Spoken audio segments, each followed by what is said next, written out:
Nós estamos estudando Gálatas e hoje nós vamos estudar Gálatas capítulo 5, a partir do versículo 13. Gálatas 5.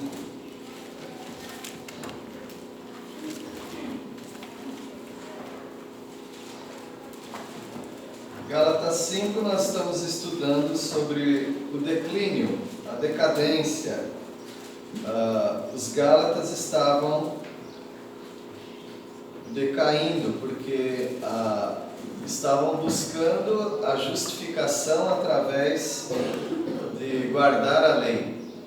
Com isso nós concluímos que ele está falando para pessoas que, embora sejam da igreja, muitas delas não eram salvas. Curioso isso, não é? Alguém disse que um grande campo de evangelização são as igrejas. As igrejas acabaram se tornando campos de evangelização, a tal ponto de que, por exemplo, eu sei que muitos outros fazem isso, eu não tenho constrangimento nenhum de pregar o evangelho nesta igreja. Pregar o evangelho mesmo para a salvação. Porque vai saber, né? Já pensou se na glória eterna com o Senhor Jesus Cristo eu não encontrar aquilo que as pessoas que eu chamo de ovelhas? Muito triste isso, mas totalmente possível. Pessoas que frequentam a igreja, elas se tornam pessoas mais difíceis de serem alcançadas com o evangelho, justamente porque elas têm uma justiça própria. Elas criaram para si uma justiça própria e ninguém as avisou de que elas podiam ir para o inferno frequentando a igreja, que elas podiam ir para o inferno dirigindo cultos, participando de equipe de música, pregando, sendo líderes de igreja e pastores. Isso é um desastre, meus irmãos. Porque a coisa mais ruim da nossa vida, da vida de qualquer pessoa, é ser enganado. E tem algo que é pior ainda do que ser enganado, é ser enganado por você mesmo. Se você se apoiar em base errada, você toma um caminho errado. Eu estava viajando uma vez para o Rio Grande do Sul e estava numa estrada reta e vou embora, e vou embora, e vou embora, e vou embora. Eu falei só de curiosidade, não era a época dos GPS da vida, né? Só por curiosidade, parar aqui e perguntar, para ver se eu estou no caminho certo. Eu estava na estrada certa, em sentido contrário. Eu tive que voltar. Isso agora é melhor sinalizado, mas era muito difícil. A parte sul do nosso país não era muito boa de sinalização, não. Você imagina uma pessoa estar numa estrada, aparentemente ele está no caminho certo, ele está na estrada certa, só que inverso. Então, as plaquinhas, eu sei que poucas pessoas olham e menos ainda entendem, mas as plaquinhas têm quilometragem, muitas vezes tem se é norte e se é sul. Agora, norte e sul faz diferença? Faz toda a diferença. Então a pessoa precisa saber em qual direção que ela está indo. Dessa maneira eu acho que tem muitas pessoas na estrada certa. Igreja é uma estrada correta, só que o caminho contrário. Dentro da igreja, no caminho contrário. Você está no ambiente correto, mas com uma atitude errada. E é assim que estavam os Gálatas. Se ele estava dando uma bronca nos crentes, menos mal. Mas se ele está falando de pessoas que estão depositando a sua confiança na lei de Moisés, na circuncisão, não é só uma questão de interpretação, é uma questão de destino, destino da alma. Eles estão indo para o inferno, para o lago de fogo, para o banimento da face de Deus por toda a eternidade. Não é brincadeira isso, não. O apóstolo Paulo está dizendo que o declínio daquela igreja está no fato de se apoiarem na circuncisão. A gente só explica circuncisão para quem está chegando na igreja que nunca ouviu falar disso, não sabe o que é, mas agora as outras pessoas têm tem que obrigação de entender o que é circuncisão, porque a palavra de Deus repete muitas vezes. Essa microcirurgia, feita só nos homens, evidentemente, era um selo de que aquela família toda, submissa àquele homem, né, da casa, aquela família toda estava entregue para Deus, confiava em Deus, aquele era o selo. Isso serviu não para a salvação, nunca serviu para a salvação, mas serviu como identificação do povo para com Deus, o Deus de Israel. Porém, Deus, Ele não pede isso para a igreja. E eles estão dizendo que tem que fazer isso, senão não é justificado, ou seja, não tem salvação. Eles estão errados, eles estão decadentes, estão declinando a vida espiritual daquela igreja.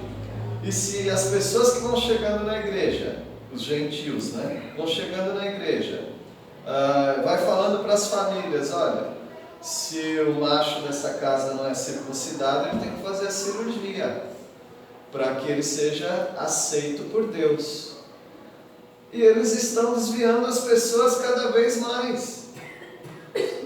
Agora, tem igrejas que, se não estão falando, estão ensinando que o batismo salva. Seja a igreja que batiza criança, bebezinho, ou seja a igreja que batiza as pessoas mais adultas. Não faz diferença. Se as pessoas acham que para ser aceito por Deus precisa ser batizados ou batizadas, essas pessoas estão enganando a si próprias. E se elas não foram salvas, elas continuarão não salvas depois do batismo, porque o batismo não vai salvar ninguém. Por isso, meus irmãos, a gente não canta o hino, ó que belos hinos cantam lá nos céus, por mais um remido entrar nos céus. Não. Ó que belos hinos, eu nem sei mais o hino, não sei quem sabe. Ó que belos hinos cantam lá nos céus, por mais um remido. Eu acho que é dos céus, mas por que vai rimar céus com céus, né? Esse hino é lindo, mas a mensagem desse hino, eu sei, talvez tem pessoas que tem igreja que não faz batismo se não cantar esse hino, mas a ideia que a gente passa para as crianças, para os jovens e até para os adultos, é que no momento do batismo a pessoa está sendo salva. Nós não pregamos isso, mas cantamos isso, e o cantar leva uma mensagem. Esse hino é lindo, é maravilhoso, a letra é excelente, mas essa letra está dizendo de alguém que está sendo naquele momento salvo. E se a gente eternizar essa ideia, as pessoas vão pensar que batismo salva. Assim também a ceia do Senhor. Há pessoas que acham que se não tomar a ceia do Senhor não vão ser abençoadas por Deus. Então a ceia passa a ser uma ação sacra, um sacramento na vida delas, que ao tomar a ceia, Deus está abençoando essas pessoas. Uma bênção direta pela ceia do Senhor. Por isso é comum, era comum, não sei se é, em algumas igrejas ainda, que no dia da ceia um tem que ligar para o outro, hoje vai ter ceia. E pessoas que não vão à igreja acabam indo no dia da ceia. Ceia o senhor está diminuindo demais, né? É santa. Santa ceia. Santa ceia. Exatamente. Então, e a gente aprendia a definição de sacramento. E o hino é o que o filho mau ao lar voltou. O filho mau ao lar voltou. Ó que belos hinos, né? Ó que belos hinos cantam lá nos céus, é que o filho mau ao lar voltou. É que o filho mau ao lar voltou. Vede o Pai Celeste prestes a abraçar esse filho que ele tanto amou. Então, é um hino maravilhoso, mas carrega esse peso. E uma das definições de sacramento é essa. Sacramento é um ato espiritual ou religioso que traz bênçãos diretas à pessoa. Bênção direta é algo que você tem que pensar seriamente, porque ao fazer aquilo você tem uma bênção direta de tomar a ceia. A ceia é um memorial que o Senhor Jesus deixou. Bom, são dois exemplos, batismo e ceia são dois exemplos que nós temos hoje, que muitas pessoas têm alguma confusão na mente lá sobre isso. E talvez algumas pessoas acham que estão protegidas porque foram batizadas e tomam ceia. Isso lhes é a garantia de salvação. Perigosíssimo, hein? Perigoso demais uma pessoa ir para o inferno debaixo dessa confiança. Enganou-se, enganou a si mesma. Então essa é uma decadência dos Gálatas, pode ser que seja uma decadência hoje nas igrejas. Por isso, o pregador precisa sem medo, com coragem, pregar que as pessoas precisam crer em Cristo Jesus somente para serem salvas. Não importa o que elas já fizeram de bom na vida, não importa o quanto elas estão envolvidas em suas igrejas, em suas membresias e cargos, elas precisam ter a certeza de que elas confiam somente em Cristo Jesus para a sua salvação. Esse é um declínio. O outro declínio é a falta de amor. Falta de amor tem sido um declínio também de igrejas e de crentes de modo geral, porque os crentes compõem a igreja, né? A igreja é composta de crentes. Se esses crentes começam a falhar com o amor, a igreja começa a se tornar fria. O amor de Cristo nos constrange. O amor foi derramado nos nossos corações através do Espírito Santo. Então todos os crentes, eles têm em si mesmos o amor de Deus já está neles. Agora, amor é igual uma plantinha, que se não for nutrida, regada, cuidada, ela pode secar. O amor, como alguns erroneamente pensam, né, por causa de 1 Coríntios 13, alguns pensam que o amor não acaba. Mas, e acaba? Ou se acaba? Acaba. Mas está lá em 1 Coríntios 13, que não acaba. Vou provar para vocês que não acaba. Está falando bobagem, não sabe nem estudar a Bíblia.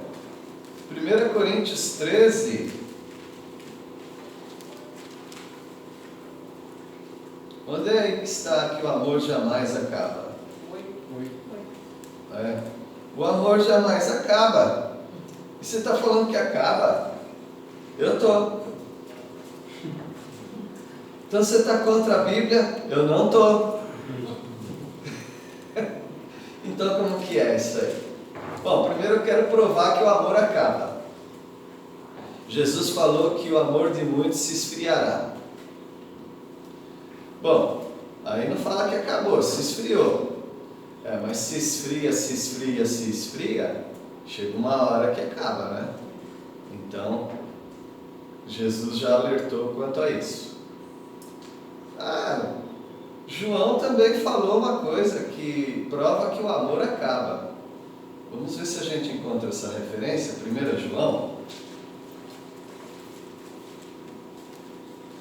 1 João, onde diz assim, né? Vamos ver a referência. Aqui, versículo 15.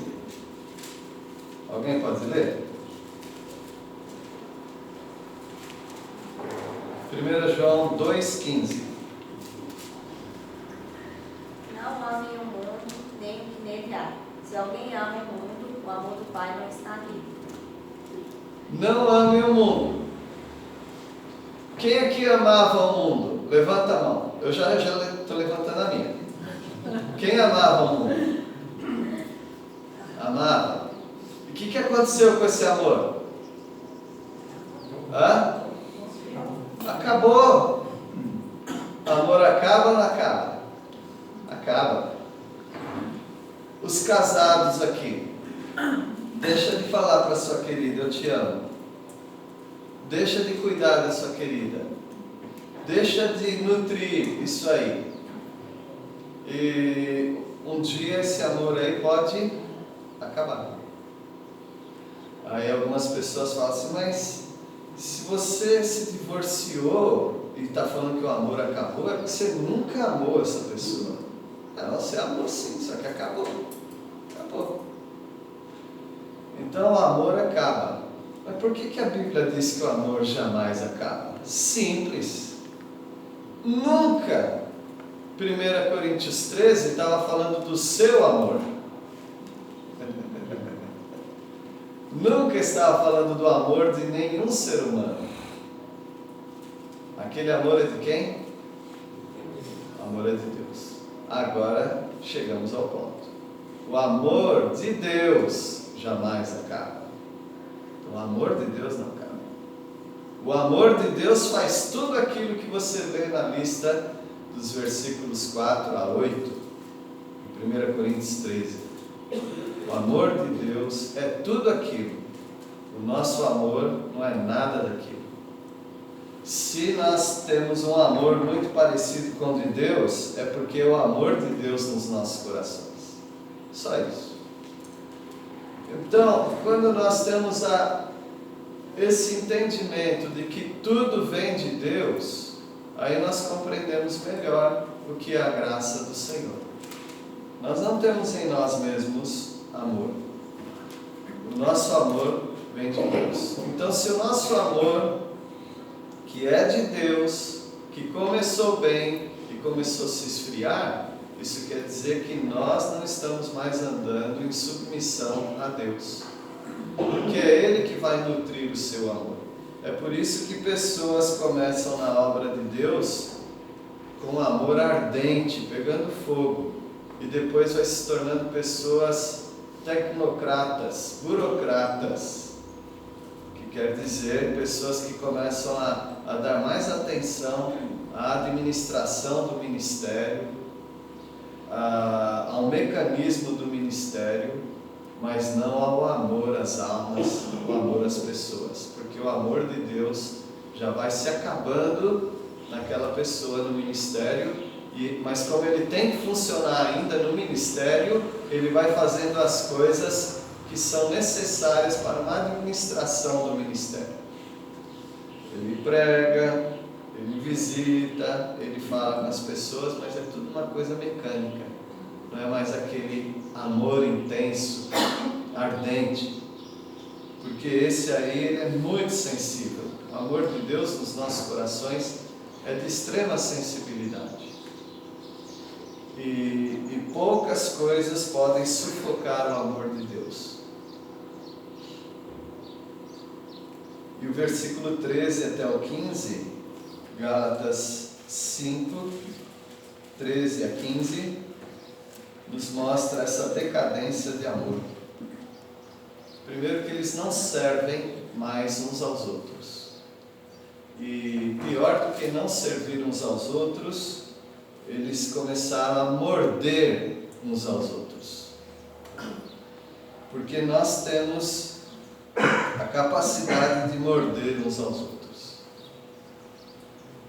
A gente começa beliscando, né? Um ao outro. Posso fazer uma pergunta? Pode.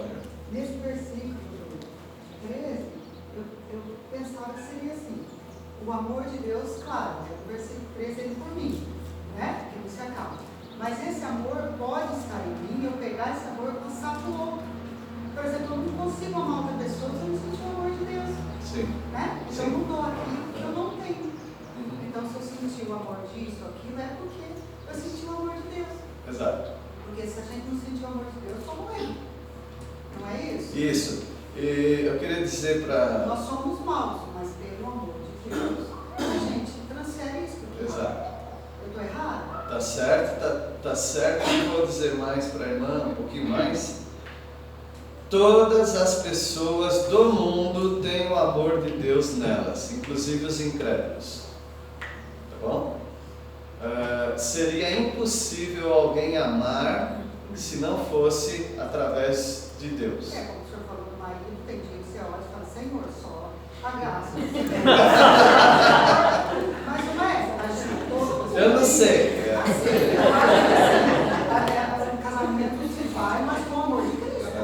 Porque você olha para um plano, mas aí você fala: não, eu amo a Deus, eu sei que Deus me ama, e tem princípios no amor. E aí você volta a olhar aquele indivíduo, né, com o amor de Cristo. Tanto o parente, o amigo, não existe. Se tiver o amor, eu estou errada? Não, tá certo. Então, o que eu estou dizendo é isso mesmo, que todas as pessoas que amam, e todo mundo ama, em algum grau, para algum objeto de amor, todo mundo ama. Então, por que as pessoas amam? Porque todas as pessoas do mundo são feitas à imagem de Deus. Então, nós falamos inclusive que há um resquício de Deus nas pessoas. Todo mundo tem alguma coisa boa em todo mundo, porque vem de Deus. Não é só o crente que é feito à imagem de Deus, todas as pessoas são feitas. Então, por isso que você vê uma mãe muito carinhosa, prestativa, cuidadora do seu bebê, e ela nem crente é. Da onde que vem aquele amor? Amor de mãe. Não existe amor que compete com o amor de Deus. Não existe amor de Deus e amor de mãe. Existe o amor de Deus. Então, naquela mãe tem o amor de Deus, né? Então, sendo assim, todas as pessoas têm algum amor. Só que o crente, ele tem o amor de Deus derramado nele, que começa a invadir todas as áreas da vida dele. Não é? Uma mãe pode ser muito carinhosa pelo seu filhinho, mas ela pode ser muito odiosa sobre algum outro assunto. Mas o amor de Deus, ele invade todas as áreas da nossa vida.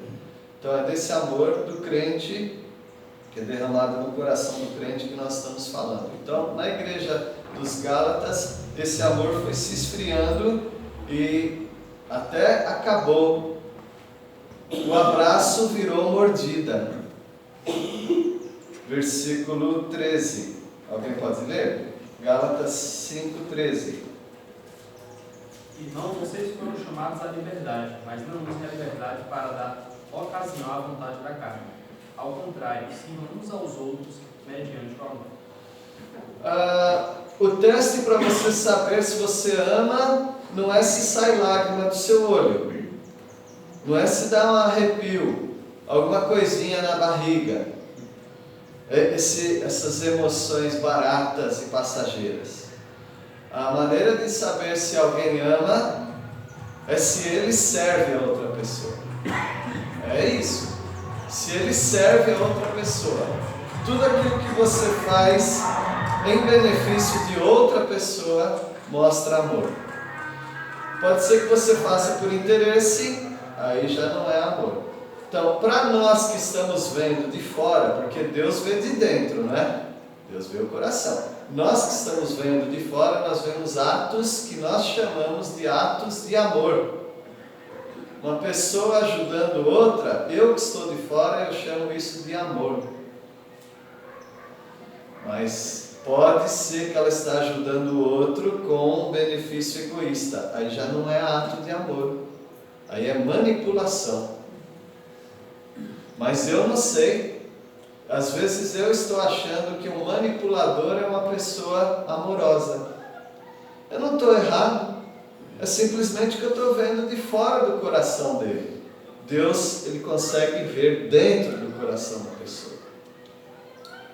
Mas naquilo que nós vemos, nós vamos fazendo as contas, né? Uma pessoa ajuda o mesmo que ele fez com esse, ele pode fazer com o outro, ele faz com o outro. Então, no total, minha observação é que é uma pessoa amorosa. Eu posso estar enganado, mas na luz que eu tenho, daquilo que Deus me permitiu ver, algumas pessoas são bem amorosas, porque elas estão cuidando de outras pessoas. Falar em línguas não mostra amor absolutamente para ninguém e para nada dentro da igreja. Agora o apóstolo Paulo fala isso. Se falar em línguas ajuda em alguma coisa, se ajudasse, não ajuda, mas se ajudasse, seria só mesmo para a pessoa. Não ajuda absolutamente nada na igreja, ninguém, não edifica ninguém. Então, é só um exemplo, porque nós usamos 1 Coríntios 13, né? Então, ele está falando dos atos feitos com amor. O que ajuda uma pessoa?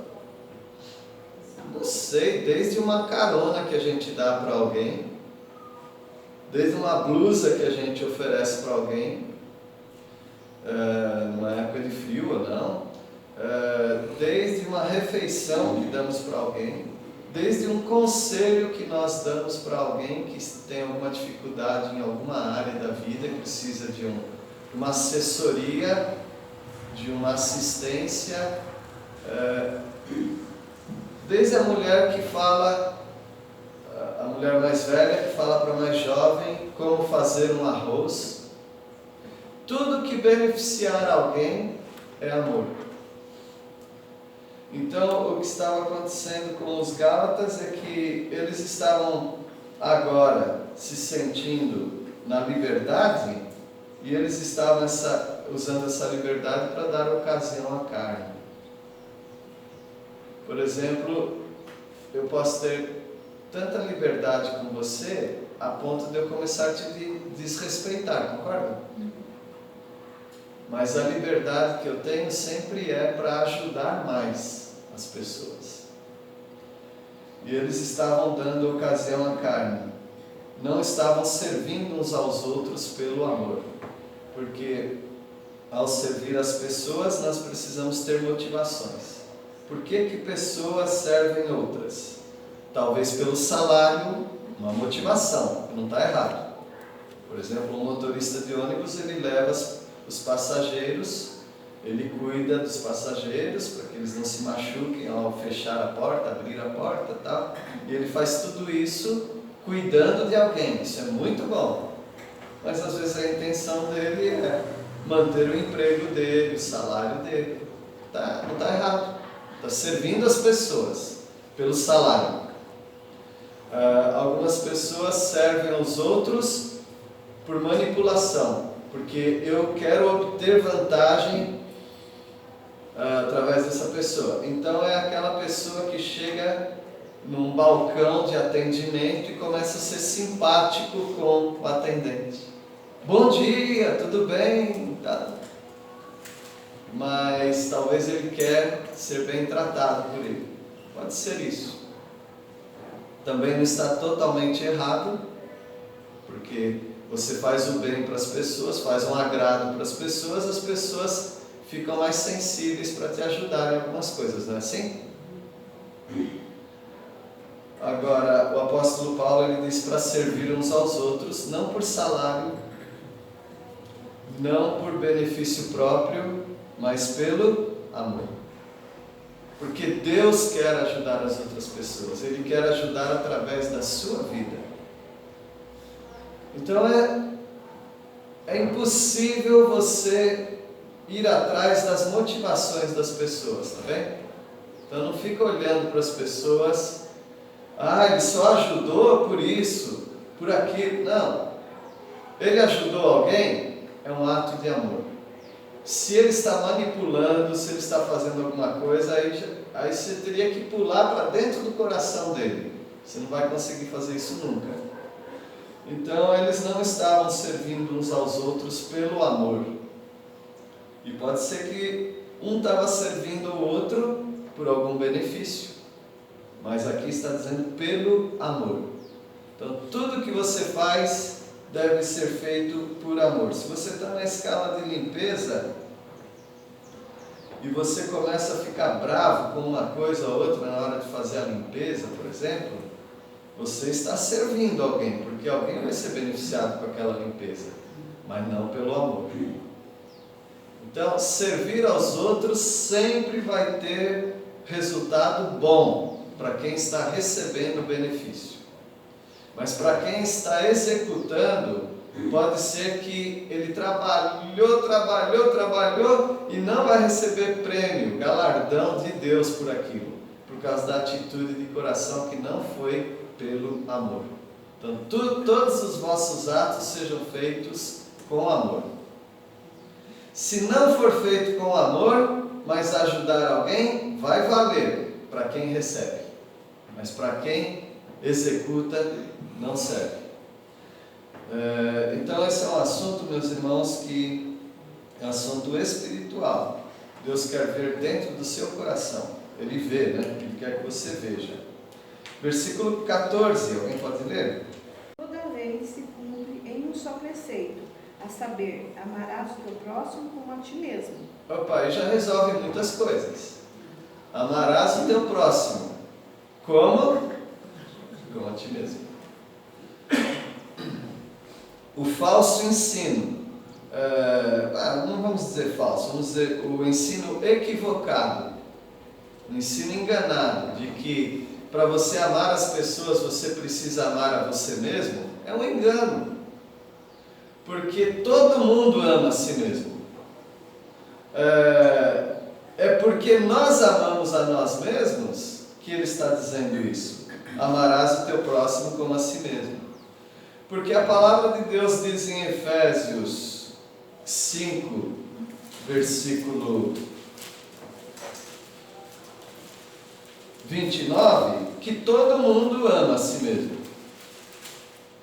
Por exemplo, o marido só vai conseguir amar a esposa quando ele conseguir amar a si mesmo, elevar a sua autoestima. Não, isso é bobagem falar isso daí. Ele já ama a si mesmo. Então ele só tem que amar a esposa, porque a si mesmo já está resolvido. O nosso problema nunca é amar a nós mesmos. Nosso problema é amar as outras pessoas. Efésios 5, 29. Algum marido aí pode ler? Porque ninguém jamais odiou a própria carne, antes alimento dela cuida, como também Cristo faz com a igreja. Então não tenta gastar energia tentando se amar. Você não precisa gastar energia nenhuma, isso daí já é automático na sua vida. Aqui diz ninguém. Ninguém jamais odiou a própria carne. Mas e as pessoas que cortam a si mesmo? Nós estamos falando ninguém em sã consciência. Nós não estamos falando de doidos. Doido é outro departamento. Uma pessoa normal. Uma pessoa normal, ela cuida da sua própria carne. Se entra um cavaco, é cavaco que fala, seu Wilson? Cavaco? Um se chama cavaco, outro se chama outro nome. Estrepe. Estrepe. Eu tenho 58 anos, primeira vez que eu ouço essa palavra, estrepe. Entrou ali. Bom, uma pessoa normal, o que ela faz? Ela empurra mais? Não, ela tenta pegar aquilo ali de alguma maneira e tirar. para dar alívio para a sua carne. Ninguém, Paulo não precisava falar, ninguém que não é louco, não precisava falar isso. Ninguém jamais odiou sua própria carne. Alimenta. Você está com fome, o que você faz? Você vai pegando coisa para comer. Então, é mais fácil você esconder o bombom na sua gaveta do que você pegar um bombom escondido da sua gaveta e colocar em cima da mesa, onde todo mundo da família vai passar ali, né? Todo mundo cuida de si mesmo, mais do que deveria, inclusive. Alimenta, cuida, como Cristo faz com a igreja. Então, o objetivo do casamento é amar o outro como você ama a si mesmo. Já pensou? Como que o outro ia se sentir? Ia ficar bem paparicado o outro, não é? Porque nós paparicamos a nós mesmos. Então, o Paulo fala, porque toda a lei se cumpre em um só preceito, a saber, amarás o teu próximo como a ti mesmo. Isso evidentemente não estava acontecendo na igreja, por isso que Paulo está falando. E aí ele diz o que estava acontecendo na igreja. Versículo 15. Se vós, porém, é Gálatas 5,15. Se vós, porém, vos mordeis e devorais uns aos outros, vede que não sejais mutuamente destruídos. Ou seja, vocês vão acabar com a igreja. Quem que acaba com a igreja? O leão destruidor, Satanás? Não precisa. Os cachorrinhos da igreja mesmo acabam com o outro. Um morde o outro e a igreja acaba. Não precisa de Satanás para derrotar aquela igreja, se eles não amam com o amor de Deus. Então veja que a lei de Moisés não está produzindo nada de bom na igreja dos Gálatas. Não produz amor. Porque a lei, ela só fala o que você tem que fazer. Como um escritor diz, a lei manda você correr, mas ela quebra as suas duas pernas. Mas a graça de Deus manda você voar e te dá duas asas. Então, a graça de Deus, ela fala o que você tem que fazer e ela te dá condições de fazer. A graça de Deus fala que é para você amar o próximo. E o que a graça de Deus faz? Derrama o amor de Cristo no seu coração para você ter condições disso. Mas a lei não. A lei diz que você tem que fazer isso, tem que fazer aquilo, mas a lei diz você não presta e você não vai conseguir. Faz isso, mas já vou avisando, você não vai conseguir. Então a lei não consegue fazer nada de proveitoso na sua vida. A lei é um agente de Deus para acusar o pecador. Isso é bom, isso é ótimo. Porque a lei é o único instrumento capaz de dizer para você claramente e provar: você não consegue. E nós precisamos de pessoas, no caso dessa instituição chamada lei, nós precisamos de alguém dizer: você não consegue. Porque a mensagem atual é: você consegue. Você consegue. Você vê isso nos filmes, você vê isso nos livros de autoajuda, você vê isso em você mesmo, chamado determinação, autodeterminação. Você consegue. Meus irmãos, esse tal do você consegue tem destruído as pessoas, não ajudado as pessoas. Você acha que tem destruído? Porque tem ajudado a levantar a autoestima. Nós nunca precisamos levantar a autoestima. Nossa autoestima, ela está na estratosfera. Sempre está lá. O difícil é trazer para baixo. E é só a graça de Deus que consegue fazer isso. Meus irmãos, nós somos orgulhosos demais. É só a graça de Deus que mostra Jesus Cristo e fala: você não consegue. Vinde a mim, todos vós que não conseguem, e eu os ajudarei. Poderia ser assim o versículo até, né? O Senhor não está convidando ninguém que consegue. Ele está convidando quem não consegue. A igreja é cheia de gente que não consegue. A igreja é cheia de gente fracassada. Esse é o Evangelho. O Evangelho chama fracassados.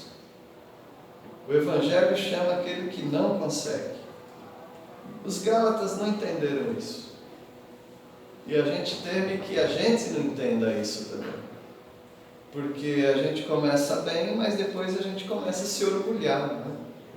Começar a achar que a gente consegue. Então eles não servem, eles mordem uns aos outros. Falar de declínio parece que não é tão difícil. Agora e falar da solução. Eu já sei que eles estavam em decadência, que faltava amor. E agora? Qual é a solução? A solução é andar no Espírito. Nunca mudou. Essa é a solução. Andar no Espírito. A partir do versículo 16. Alguém pode ler o 16? Por isso digo, vivam pelo Espírito, e de modo nenhum satisfarão os desejos da carne. Veja como a ordem de algumas coisas não é só importante, é essencial. Não funciona se não tiver nessa ordem. A ordem é andar no Espírito e depois não vão satisfazer os desejos da carne. O que nós, crentes, galácios, porque quem nasce na Gálatas, os Gálatas, Galácia, eles faziam, os Gálatas, o que eles faziam? Eles queriam não andar na carne, e como prêmio, o que eles iam receber? Andar no Espírito. Veja as listas de regra que você tem para a sua vida. Você acha assim, eu vou fazer uma lista. Não vou fazer isso, vou fazer aquilo. Se eu seguir isso aqui, eu vou ser um bom crente. Notaram como que a gente está virando de cabeça para baixo os princípios da palavra de Deus? Não é fazer o bem, aí você vai se tornar uma pessoa espiritual. É tornar-se uma pessoa espiritual, aí você vai fazer o bem. E qual a diferença? Tem diferença? Toda a diferença. Quando você é uma pessoa espiritual, são coisas do Espírito. Quem transformou a sua vida foi o Espírito Santo. O Espírito Santo transforma a sua vida e aí você anda como Deus quer. As pessoas estão tentando na igreja há muitos anos, elas estão tentando ser boas pessoas para elas se tornarem pessoas espirituais. Por isso, quando você é flagrado num vício, num defeito, qual a sua tendência? Qual a sua tendência quando você é flagrado por você mesmo? Não é que alguém te acusou. Você fala, puxa, eu sou uma pessoa irritadiça. Eu sou uma pessoa, eu não tenho paciência com os outros. Qual a sua tendência? Bom, eu vou falar da minha. A minha tendência é tentar me tornar mais paciente. É tentar me tornar uma pessoa mais dócil. É tentar controlar o meu temperamento irritadiço. É isso. A primeira coisa que eu tento fazer é isso. Anular o que é ruim na minha vida. E com isso eu começo a me esforçar. E nesse esforço eu começo a crer que eu estou me tornando um homem espiritual. Sabe o que aconteceu? De mim para mim mesmo. Eu não preciso de Deus. Eu detectei um erro na minha vida e eu mesmo estou tentando sanar esse erro para ser aceito por Deus. Totalmente errado. Porque a Bíblia diz que primeiro você tem que ser transformado por Deus. E aí a sua vida vai ser como Deus quer. Posso fazer uma observação? Pode sim. Engraçado que, não sei se eu estiver errado, eu quero que o irmão corrija. Uma vez parou uma senhora na porta de casa e ela foi ler o Salmo 1 para mim. Só que ela leu ele no passado. E aquilo me chamou a atenção, eu voltei para dentro. E isso faz eu lembrar isso que o irmão está dizendo. Porque, eu não sei, parece que o velho testamento ele não tem presente passado, é isso, não é? Não, tem sim, tem, mas... Tem, né? Ela leu ele no passado para mim, quando eu voltei para dentro, aí eu comecei a meditar nisso, sobre isso. Se a gente lê ele no passado, a gente vê que se a gente fizer tudo aí que esse salmo diz, aí a gente vai chegar nesse ponto aí que o irmão disse. Ah, certo. Os ímpios não são assim. Eu entendo que tudo é presente mesmo que está aqui. Então, sim, mas assim, tipo assim, se eu levantei de manhã, se eu busquei a Deus, se eu busquei as coisas de Deus, eu vou andar e fazer as coisas de Deus, nesse sentido. Sim. Certo. Compreendi. É aquilo que eu me alimentei, eu vou ser naturalmente. Isso. Entendeu? Entendi. Nós vamos sempre buscar a transformação em Deus, nunca em nós mesmos. Meus irmãos, eu já tenho caído nesse erro e às vezes eu tenho até ensinado para as pessoas. Qual é o seu problema? É esse? Então para de fazer. Né? Qual é o seu problema? É mentir? Para de mentir. Mas a palavra de Deus diz que primeiro você precisa se revestir de Cristo. Você tem que tirar a roupa suja e colocar a roupa de Cristo Jesus. Com essa nova roupa você vai parar de mentir. Então, o nosso esforço é nos tornar um pouquinho melhores do que nós somos. E o resultado é, a gente não sai disso. Você tenta sempre corrigir sua vida, mas você não sai disso. A palavra do Senhor, então, ela te convida a andar no Espírito. Como que nós vamos fazer isso? Usando os meios da graça de Deus para que isso aconteça. Quais são? Leitura da Bíblia e a oração. Deixar que Ele transforme as nossas vidas. Nós somos muito práticos, muitas vezes.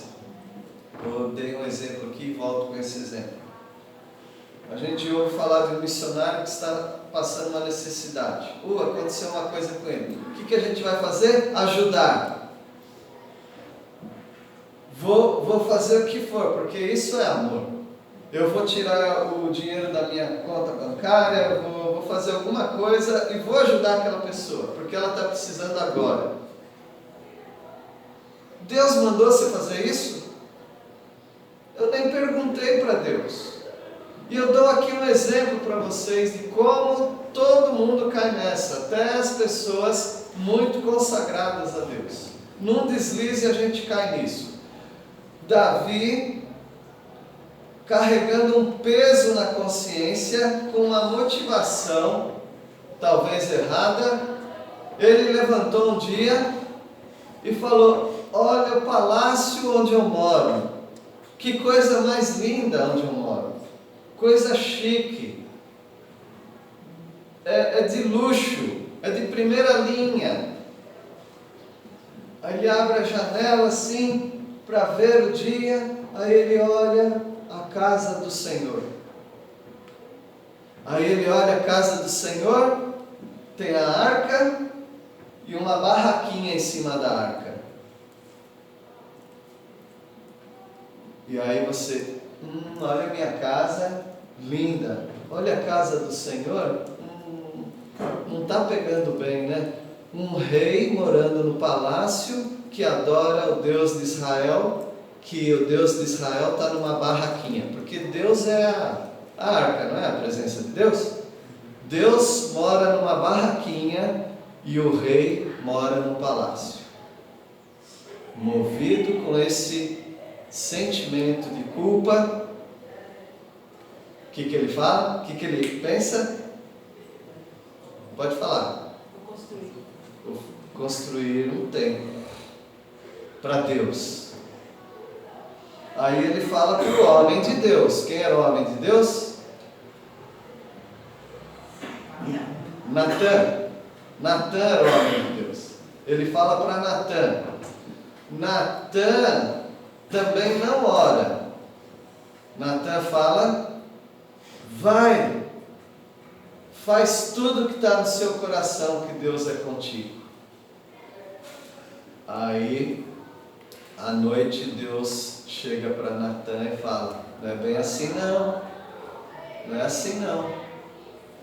Eu mandei você falar isso para ele? Não mandei você falar isso para ele. Daí Deus dá toda aquela profecia. Em outras palavras, Deus fala: Davi, você acha que eu preciso de uma casa? Você acha que eu preciso? Você acha que eu caibo numa casa? Você acha que eu cabo numa casa? Dá para eu entrar dentro de uma casa que vocês fizeram? Não dá. Qualquer coisa que você fizer na terra não serve para mim. Então levou bronca Davi, levou bronca Natã, 2 homens de Deus. Meus irmãos, nós pensamos, é certo? Então é isso que eu vou fazer. Não pense que porque uma coisa parece certa, é isso que você tem que fazer. Você tem que orar. Nunca vai soltando dinheiro para missionários ou para a obra de Deus ou num culto por emoção. O apóstolo Paulo falou: quando vou recolher essa oferta, vocês vão fazer o seguinte. Qual era o seguinte? Vocês lembram? Separem de parte toda semana, todo primeiro dia, que é quando eles se reuniam. Todo domingo vocês vão separando dinheiro, para que quando eu chegar, aí tenha essa oferta. Em outras palavras, não espere eu chegar aí e fazer um apelo e aí vocês começam a dar dinheiro. Não, façam as coisas sem emoção. Sem emoção no sentido de não ser precipitado. Meus irmãos, nós caímos muito em nós mesmos, achando que somos espirituais só porque fizemos coisas certas. Não adianta fazer só o certo, tem que fazer o certo da maneira certa. Ajudar missionário é certo, mas ajudar missionário sem a direção de Deus não é certo. O missionário não vai passar fome, não vai morrer, Deus vai cuidar do missionário. Você precisa saber o que Deus quer para a sua vida. Se a igreja precisar comprar isso, aquilo, então eu preciso ajudar. Não, a igreja está precisando de banco, deixa a igreja sem banco. Deixa a igreja sem banco. Não é você que vai resolver os problemas da igreja. Mas a gente precisa disso para ontem. Então deixa sem. Porque Deus cuida da obra dele. Eu exagerei um pouquinho, mas exagerar é bom às vezes, né? Tá bom? Mas Deus toque no seu coração para fazer só aquilo que Ele quer. Não vai pela necessidade, mas faça aquilo que Deus quer. E como é que eu sei o que Deus quer? Para os meus filhos a gente falava assim, se a resposta tem que ser agora, qual que é? Não. Agora, se você deixar eu pensar um pouquinho mais, quem sabe o não pode mudar. Mas se for agora é não. Ore, pense, ore a Deus e Deus vai mostrar para você. Então vamos andar no Espírito. E como é que eu vou andar no Espírito? Então eu vou saber que o que o Senhor quer da minha vida se eu estiver em plena comunhão com Ele. E para isso eu tenho que ter tempo. Eu tenho que ter conversas com Ele, perguntar. Olha como tudo mudaria. Davi acordou e ele teve esse sentimento. Aí ele começa a orar a Deus: Senhor, é isso. Depois Deus ia falar para ele, depois ele poderia falar com Natã. Aí Natã também ia conversar com Deus. Tudo com calma, com paciência, esperando no Senhor. Moisés sim, hein? Moisés agiu certo. Alguém falou para Moisés uma coisa, ele falou, deixa eu consultar o Senhor. Ele foi consultar o Senhor. Josué viu aquele bando de pessoas com farrapos, roupa rasgada, gasta, pão embolorado e pedindo auxílio, abrigo, ajuda, aliança. E aí o coração dele se compadeceu daquelas pessoas e o que ele fez? Abraçou aquelas pessoas. Tudo mentira, vigaristas. A Bíblia diz por que aconteceu aquilo. Porque Josué não consultou o Senhor. Josué não consultou o Senhor. Então tem coisas que parecem tão imediatas, irmãos, mas nós precisamos perguntar para o Senhor. Se é andar na graça do Senhor. Que Deus nos abençoe e ajude a todos nós, tá bom? Obrigado, Senhor, pela Tua palavra. Ajuda-nos, ó Pai, a não entrarmos nessa decadência e declínio. Ajuda-nos a perguntar ao Senhor, não dependermos da lei, dos esforços próprios. E, ó Pai, o Teu amor que foi derramado nos nossos corações pelo Teu Santo Espírito, que seja cada vez mais ardente nas nossas vidas. Ajuda-nos, ó Pai, a andarmos segundo o Teu Santo Espírito. Em nome de Jesus que oramos. Amém.